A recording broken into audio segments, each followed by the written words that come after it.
অমর একুশে বইমেলার চতুর্থ দিন আজ বেলা বাড়ার সঙ্গে সঙ্গে মেলায় আসতে শুরু করেছেন দর্শনার্থীরা। এই মুহূর্তে বইমেলার খবর জানাতে সোহরাওয়ার্দী উদ্যানে আছেন সহকর্মী তাসনিয়া নিশাদ মিম। সরাসরি যুক্ত হচ্ছি তার সঙ্গে। মিম, বিস্তারিত জানাবেন, আজ কেমন দেখছেন পরিস্থিতি? বহুমাত্রিক বাংলাদেশ প্রতিপাদ্য নিয়ে কিন্তু গত বৃহস্পতিবার অর্থাৎ ২৬শে ফেব্রুয়ারি থেকে কিন্তু শুরু হয়েছে অমর একুশে বইমেলা।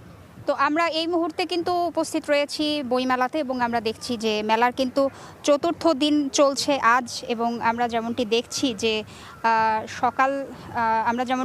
যে দুপুর ২টা থেকে কিন্তু আজ শুরু হয়েছে বইমেলার চতুর্থ দিনের পর্ব। এবং আমরা যেমনটি দেখছি যে ইফতারের আগ মুহূর্তে কিন্তু ক্রেতাদের সংখ্যা, বইপ্রেমীদের সংখ্যা বেশ কিছুটা কম ছিল। এবং প্রকাশনীর তরফ থেকে যেটি জানাচ্ছে বা বিক্রেতারা যেটি জানাচ্ছে যে তারা যেটি প্রত্যাশা করছে যে বেলা বাড়ার সঙ্গে সঙ্গে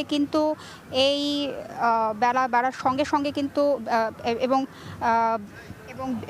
বিক্রেতারা যেটি প্রত্যাশা করছেন যে ধীরে ধীরে কিন্তু ক্রেতার সংখ্যা বাড়বে বলেই কিন্তু তারা প্রত্যাশা করছেন। এবং আমরা বিভিন্ন স্টল ঘুরে যেটি দেখতে পেয়েছি যে স্টলের ভেতরে কিন্তু থরে থরে বইয়ের যে সাজানো স্তূপ সেটি চোখে পড়লেও কিন্তু ক্রেতাদের আনাগোনা আমরা বেশ কিছুটা কম দেখতে পেয়েছি। এবং প্রকাশনীগুলো যেটি আসলে দাবি করছে যে তারা আসলে বড় প্রকাশনীগুলো কোনো মতে টিকে থাকলেও ছোট ও মাঝারি প্রকাশনীগুলোর জন্য কিন্তু এবারের মেলা কিছুটা লড়াইয়ে পরিণত হয়েছে বলে কিন্তু তারা জানাচ্ছেন। এবং বিক্রেতারা যেটি বলছেন যে বইয়ের বিক্রি কিছুটা কম বলে কিন্তু তারা আসলে জানাচ্ছেন। এছাড়াও আমরা কিছু এখানে উপস্থিত হওয়া কিছু লেখকের সাথে কথা বলে যেমনটি জানতে পেরেছি, বেশ অনেক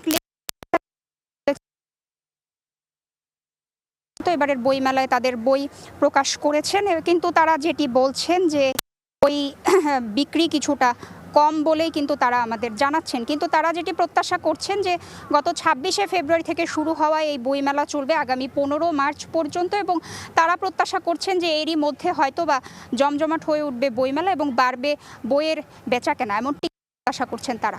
তো চতুর্থ দিনের বইমেলার পর্ব থেকে এই ছিল আমার কাছে সর্বশেষ। সরাসরি যুক্ত ছিলাম অমর একুশে বইমেলায়।